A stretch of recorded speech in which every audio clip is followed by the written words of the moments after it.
within their work environment. This cannot be said of public corporations. Only recently, about $500 million was spent on installing CCTV in the Federal Capital Territory and Lagos. A tour of the FCT to find out the state of this public facility leaves you with a feeling that another scam may have been played on the country. There is nothing much to show for it.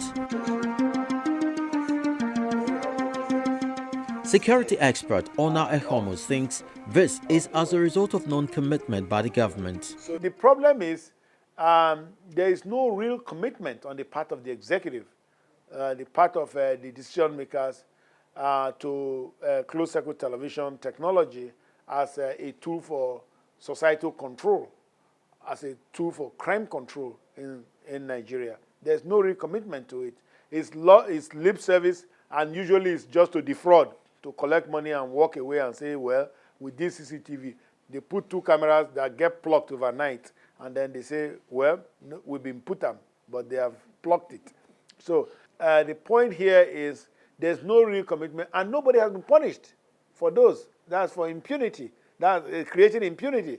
If someone is supposed to put CCTV up there and they carry billions, in one case, in the case of the recent one, it was $500 million that was taken. And there's no way, even if you want to put CCTV in the whole of Nigeria, you can't spend $500 million. $500 million, $500 million.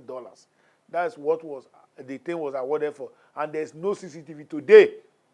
And I stand to be corrected, there's no CCTV today in Abuja standing, nothing.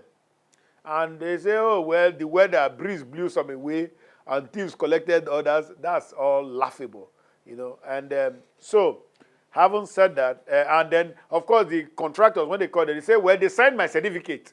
Of course, we know how those certificates get signed here in Nigeria with improper inducements. That is the corruption that we're talking about in this country. So I think there ought to be a greater commitment to public safety, public security. First, let's understand what it's about. It's not just about buying equipment, which is usually the case in this country. One person buys equipment, the next government comes and throws it away and buys their own. That's what happens. It's not that about buying equipment. It's about teleology, purposefulness. What service is it going to provide?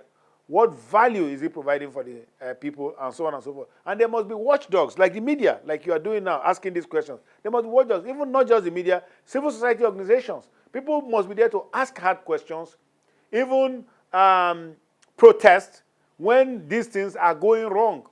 Offenders count on anonymity to carry out their functions.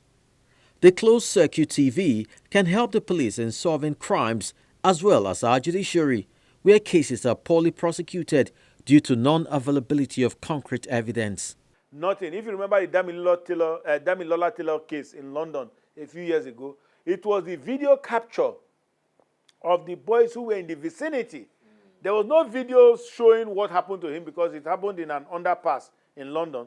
But the capture of the boys in the vicinity, the police were able to screen those people. So police in New York, Chicago, Phoenix, London, Sydney, Australia, they are not magicians. They are not better than Nigeria police. They are not even as intelligent as Nigeria police. But we don't have the tools to work with.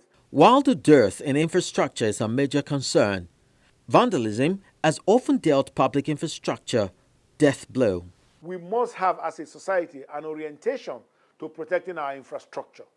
You know, if people go to try to vandalize public infrastructure like CCTV, people should be calling them to question, to order.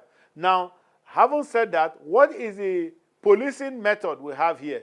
If we are depending on the policeman who is at his station to come and protect CCTV in my backyard in Lekki, it's not going to work because he's not at my backyard. He will not know what is happening there. So when we put these things up, we ought to have champions. We ought to have safety champions in different neighborhoods watch over these things.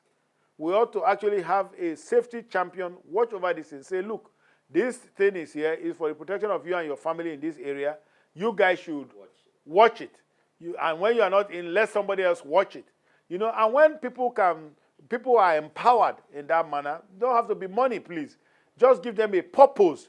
Nigerians are very patriotic people. Give them a purpose to do these things. And if they understand and if they buy in to it, and if they believe that you are honest, because if you are telling them watch it and you are looting the treasury, they will say they will be the one to go and loot the thing themselves.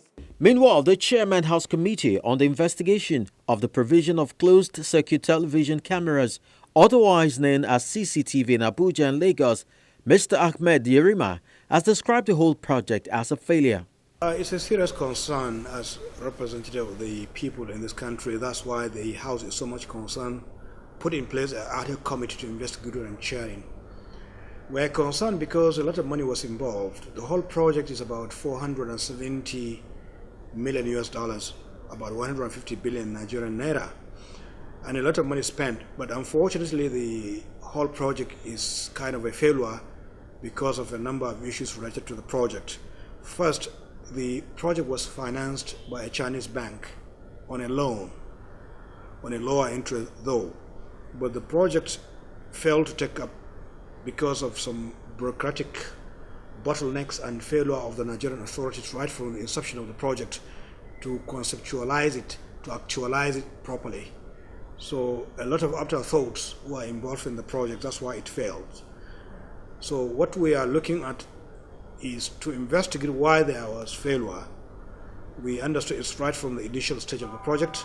Secondly, what are we going to do to salvage it? That means injecting some money for the takeover of the projects. Third is to have a good hands to take care of the CCTV and other aspects of the security project which involved data transmission, communication between the Nigerian police force, and so on and so forth. 3 years after 1,000 surveillance cameras were supposedly installed in Abuja, it's back to status quo. Corruption may have played its game again, while we stand aside watching.